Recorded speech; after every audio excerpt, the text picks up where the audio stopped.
Bonjour et bienvenue. Aujourd'hui, nous allons voir comment créer un paysage qui défile dans Pixel Studio. On va commencer par créer notre application principale. Ici, j'ai déjà créé quelques sprites dans notre fichier Pixres. Donc là, on a un arbre, un petit nuage, une montagne. Et on va voir comment les intégrer et comment les faire bouger automatiquement dans Pixel Studio. Donc, on va commencer ici par créer notre structure de base avec notre classe qui va accueillir notre méthode draw et notre méthode update. Et il n'y a rien de particulier dans cette classe, à part que on importe en premier le fichier Pixres et on initie la fenêtre. Euh, on va rien mettre dans l'update pour l'instant, et on va juste faire un clear screen avec une couleur. Ici, j'ai choisi le 11 qui est une couleur verte pour faire la couleur de l'herbe. Et c'est parti. On peut déjà le lancer et voir ce que nous donne ce petit programme. Donc là, pour l'instant, ça fait rien. Ça nous affiche juste un écran vert. C'est pas fou, mais au moins, on est sûr que ça tourne, que ça marche. Pensez bien à chaque fois à, dès que vous faites une petite modification, lancez. Lancez, vérifiez que ça marche, vérifiez que vous n'avez pas tout cassé. Ça vous évitera des problèmes plus tard. Si vous avez pas beaucoup de lignes que vous avez tapées depuis la dernière fois, ça veut dire que l'erreur que vous avez fait, si l'écran il est noir, eh ben, il est dans ces quelques lignes que vous avez tapées. Si vous avez tapé plein de lignes, eh ben, c'est plus dur de trouver. Donc ici, on va créer juste un rectangle bleu pour faire le ciel. Euh, et, euh, et donc j'ai pris voilà depuis en haut à gauche. C'est un écran qui fait, enfin c'est un rectangle qui fait 120 par 128, couleur bleue et en avant. Donc là, c'est un peu trop, donc on va diminuer un peu et voilà. Donc, euh, donc ici, on veut récupérer notre fichier, notre Pixres. Dans notre Pixres, on veut récupérer, du coup, on va commencer par l'arbre. Et donc avec cet arbre, il est en haut à gauche de mon dessin, donc il est en position 0,0 et il fait à peu près 16 par 16. Donc là, je suis en train de revérifier comment on utilise la fonction BLT. Voilà, il y a une doc, pensez à vous y référer. Donc ici, donc, on a 0,0, c'est le point en haut à gauche. C'est là où on veut l'afficher dans notre écran. Ensuite, c'est l'image 0 qu'on veut utiliser. Là, je suis donc en train de me tromper et d'inverser les paramètres. On va avancer un petit peu. Hop. Et une fois que je vais me rendre compte de mon erreur, voilà.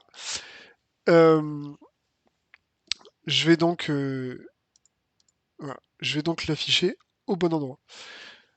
Donc là, je l'affiche en haut à gauche. On va peut-être l'afficher à un autre endroit. Ici, je vais l'afficher en bas. Voilà, presque à peu près sur la ligne. Bon, donc on va le mettre exactement sur la ligne, exactement là où je veux qu'il soit.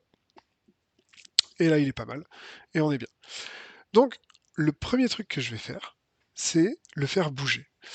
Dans Pixel Studio, il y a un paramètre qui s'appelle euh, euh, frame count. Ok. Il y a une petite variable qui s'appelle pixel.framecount et qui vous donne le nombre d'images qui sont passées depuis le début du jeu. Et donc ce truc-là, il augmente de 1 à chaque image qui passe. Et en fait, bah, si notre arbre il pouvait se décaler de 1 à chaque image qui passe, bah, en fait, ce serait pas mal. Donc, qu'est-ce que ça nous donne? Je vais bouger ma caméra. Qu'est-ce que ça nous donne si, au lieu de mettre 0, on met 128, c'est-à-dire la droite de notre écran, moins le frame count? Ok, bah, on va taper ça et on va voir ce que ça donne. Donc, là, je suis en train de me tromper, frame count, il est en minuscule, Et en fait, voilà, juste je lance, je me rends compte qu'il y a un problème. Donc, ok, on va revoir la doc, on va voir comment ça s'utilise. Là, je tape frame count, ok, je me rends compte que c'est en minuscule, et je vais le changer. Ok, et là maintenant, qu'est-ce que ça donne? On voit pas bien, mais là, ah ouais, ça y est, on a l'arbre qui bouge. Incroyable. Bah en fait, c'est à peu près ce qu'on veut. Sauf que, sauf que, bah, en fait, une fois qu'il est sorti de l'écran, bah il revient plus jamais. Ok, bon bah, comment est-ce qu'on peut faire? Moi, j'aimerais bien que l'arbre, une fois qu'il est sorti, bah, il revienne de l'autre côté. Ok. Donc en fait, ce que j'ai envie, c'est que il aille entre 128 et 0, et une fois qu'il revient à 0, et bah, qu'il revienne à 128. Il se trouve qu'il y a une opération qui fait ça, c'est l'opération modulo, le pourcent. Euh, Qu'est-ce qu'elle fait cette opération? Elle s'assure qu'un chiffre est entre 0 et le modulo qu'on utilise. Donc si je fais modulo 128, bah, ça veut dire que ça va nous donner quelque chose qui sera entre 0 et 128. Ok? Bah, on va faire ça. Donc je prends mon chiffre, donc c'est 128 moins pixel.50, je le fais modulo 128, qu'est-ce que ça donne?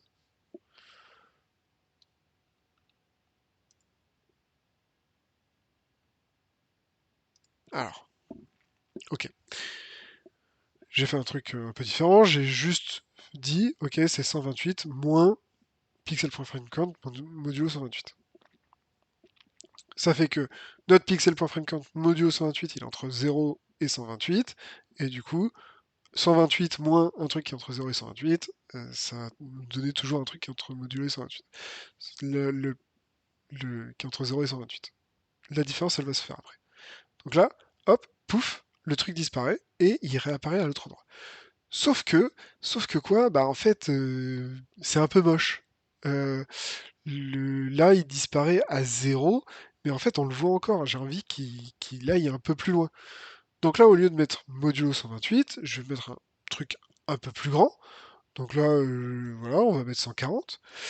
Euh, et qu'est-ce que ça va faire? Là, du coup, ce pixel.framecount modulo 140, il est entre 0 et 140. Donc, 128 moins ce truc-là, c'est entre 128, quand pixel.framecount modulo 140, il est à 0, et moins, moins 12. Ok, moins 12, ça permet que le- l'image sorte de mon écran et ensuite elle revienne. Ok, on va voir ce que ça donne. Ok, j'ai mis 142 pour le faire partir en entier. D'ailleurs, il doit me manquer 2 pixels, mais peu importe. On va voir si ça marche. Ok, il est sorti. Et là, on n'a pas vu de bug graphique. Là, il est bien sorti, tranquille, et il repart de l'autre côté. Ok, et ben c'est cool. Ok, j'ai ma première étape qui est faite. J'ai mon arbre. Il est là, il arrive, et il repart. Bien. Maintenant, on va changer un peu les choses.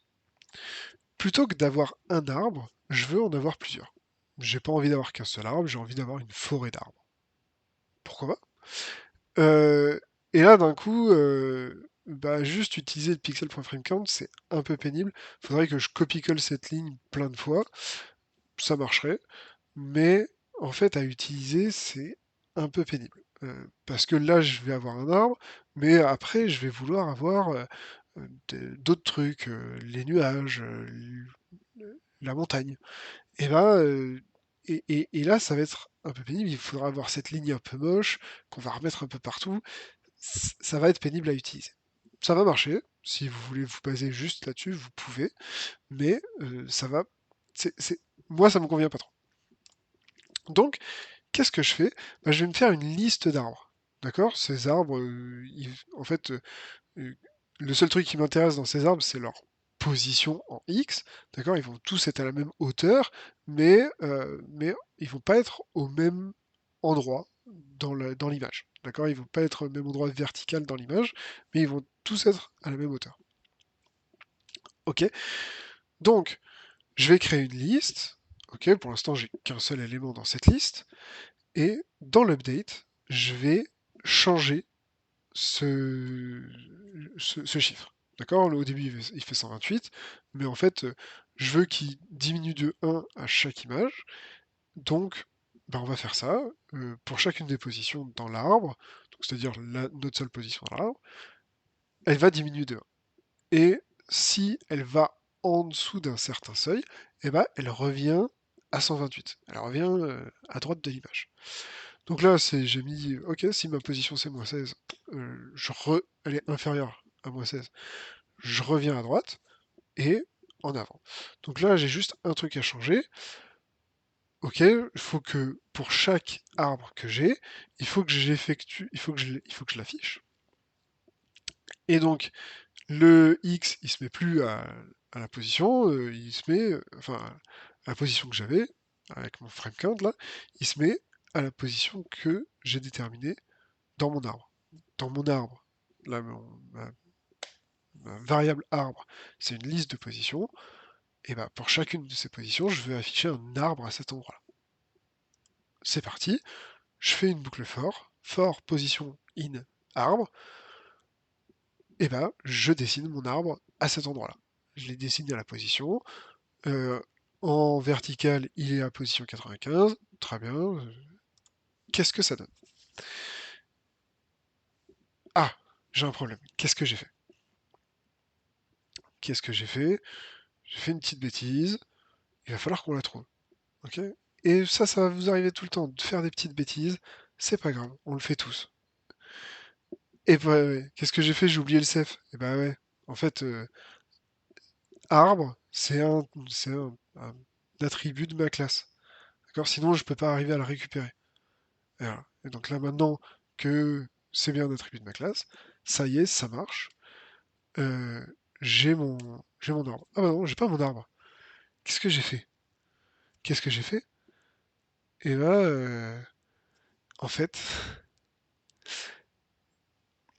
là, quand je fais for position in self.arbre, en fait, je récupère la position, mais je récupère pas la liste elle-même. Je récupère pas mon self.arbre. Je récupère juste la position, j'ai une copie de la position, et si je la change, en fait, ça la change nulle part.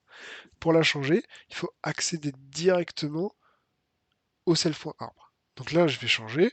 Plutôt que faire un for position in self.arbre, je vais faire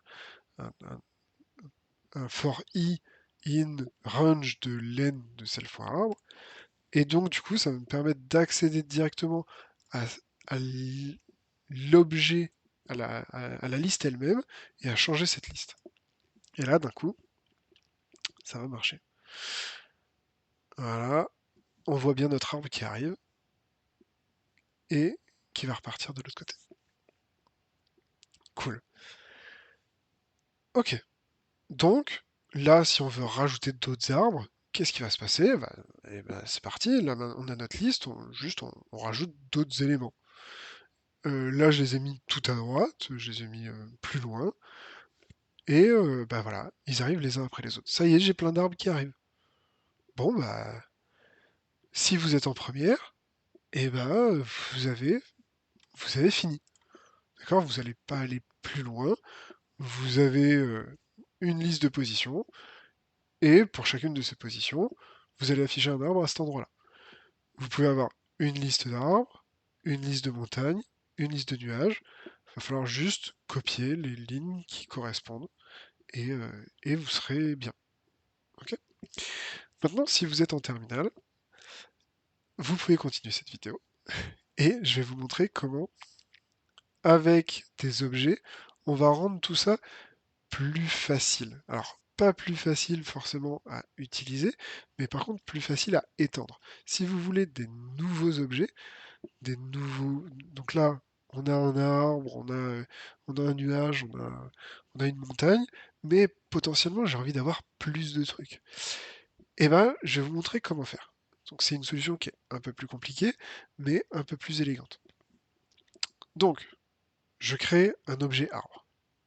Très bien, il a un constructeur, l'init, et on va juste lui passer en paramètre de ce constructeur la position de départ de l'arbre. Bien. J'avance un peu.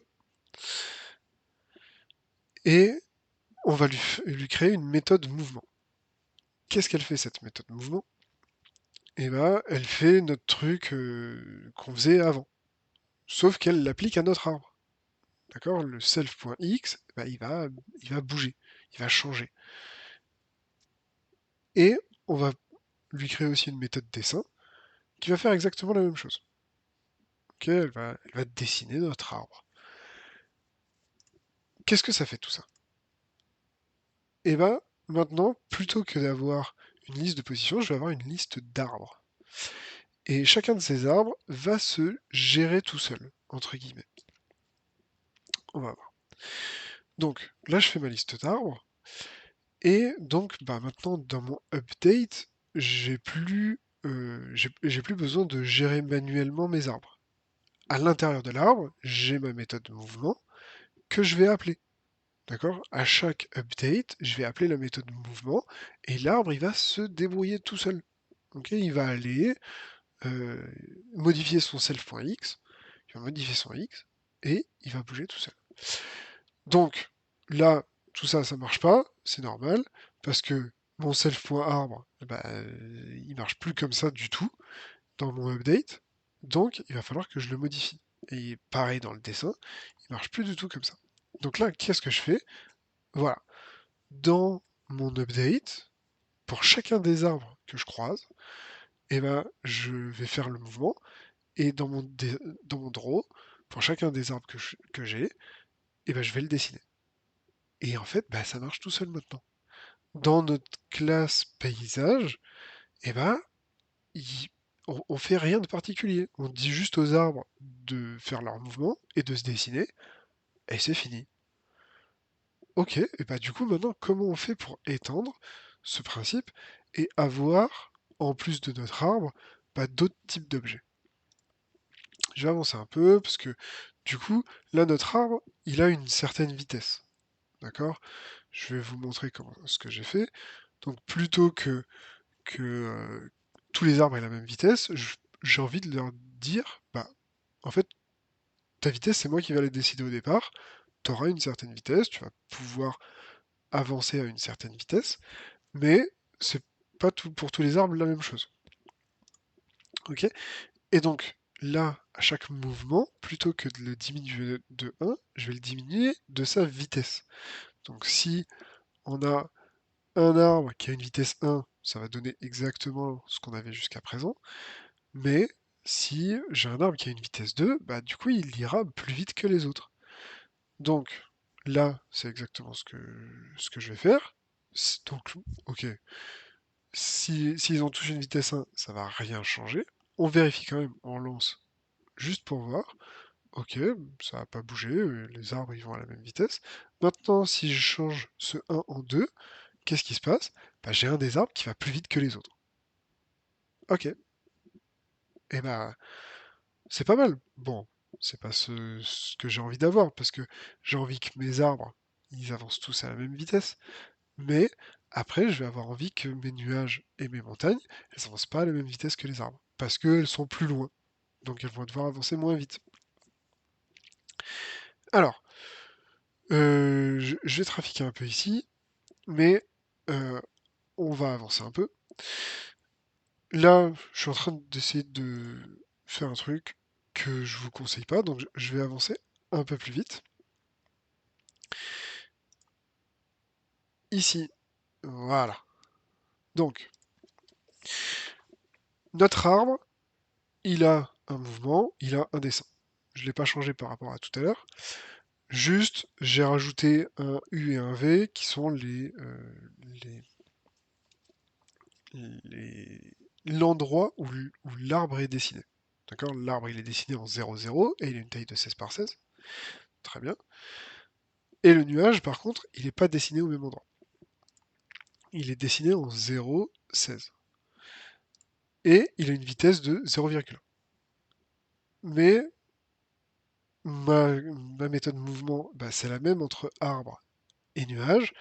Et ma méthode dessin, c'est pareil. C'est la même entre arbre et nuage. Donc, Pourquoi ça marche pas? Parce que j'ai pas mis les bons paramètres, probablement. Euh, je ne sais plus. Qu'est-ce que j'ai fait?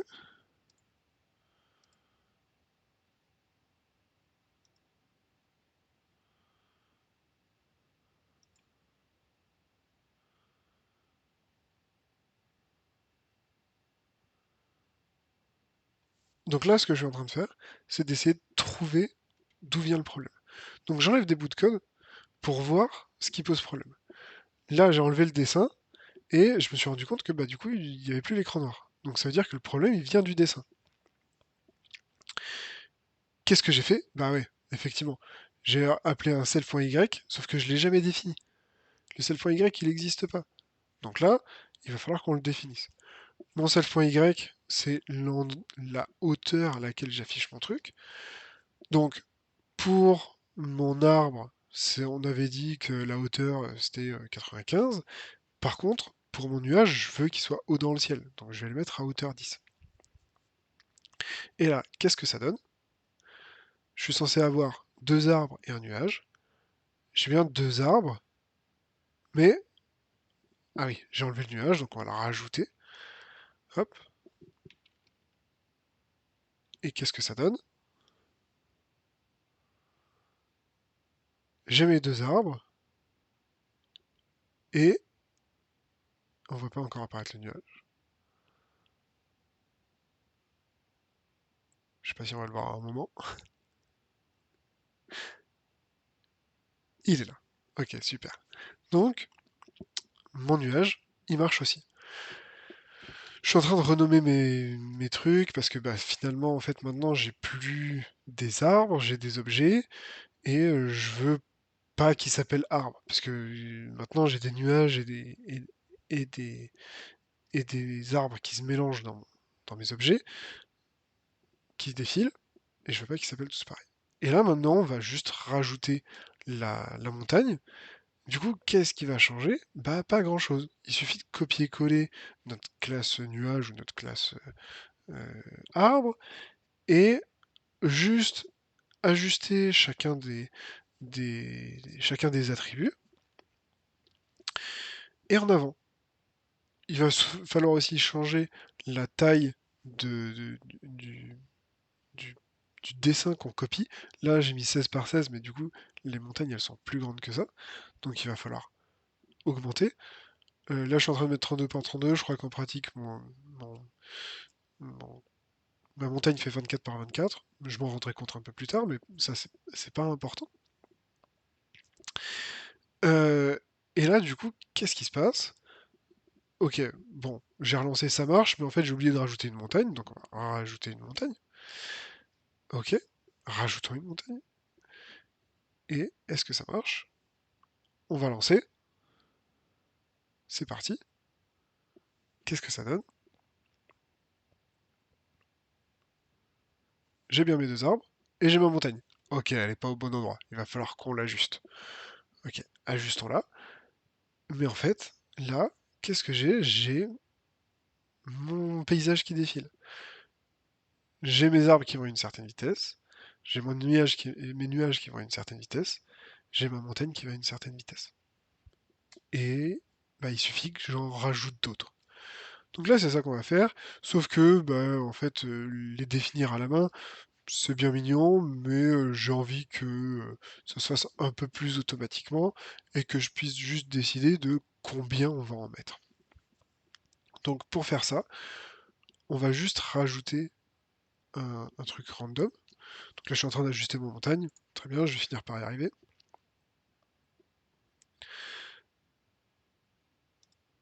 Hop, voilà, là elle est à la bonne hauteur. C'est bien, je suis content. Donc, là où il faut faire un petit peu attention, c'est l'ordre dans lequel on met les objets. Si vous les dessinez après, ils vont se dessiner par-dessus. D'accord? Donc plus si vous dessinez d'abord la montagne et qu'ensuite vous dessinez l'arbre, il y aura l'arbre par-dessus la montagne. Si vous faites l'inverse, si vous dessinez d'abord le- le- l'arbre et ensuite la montagne va se mettre par-dessus. Donc là, il faut bien mettre les montagnes en premier avant les arbres. Parce que sinon, la montagne vient se mettre par-dessus et les arbres vont passer derrière la montagne, ce qui n'aura pas de sens. Et là, eh ben, on a un résultat plutôt correct. J'ai mis des montagnes, j'ai mis des arbres. Alors mes montagnes disparaissent pas au bon moment, mais à la limite c'est pas très grave, il suffit de changer notre classe mouvement de notre méthode mouvement de notre classe montagne, et ça va le faire. Donc je veux juste vous rajouter à la fin, hop, vous montrer ce que j'ai fait pour avoir, pour avoir un peu d'aléatoire. Qu'est-ce que je fais ici? J'ai importé random qui, qui génère, qui peut générer de l'aléatoire. J'ai utilisé randint pour générer des nombres aléatoires.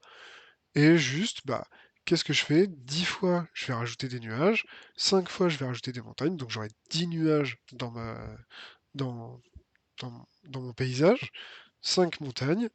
Et bah, on va rajouter aussi des, euh, des arbres. Et après, bah, on sera tranquille. Et on aura notre petit paysage qui va défiler. Hop, je passe direct à la fin. Voilà. Voilà mon code.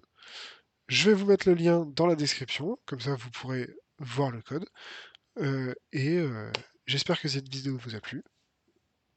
N'hésitez pas à commenter ou à mettre des messages si vous n'avez pas compris certaines choses. Et, euh, et j'espère que ça vous aidera pendant votre projet. Merci à tous. Au revoir.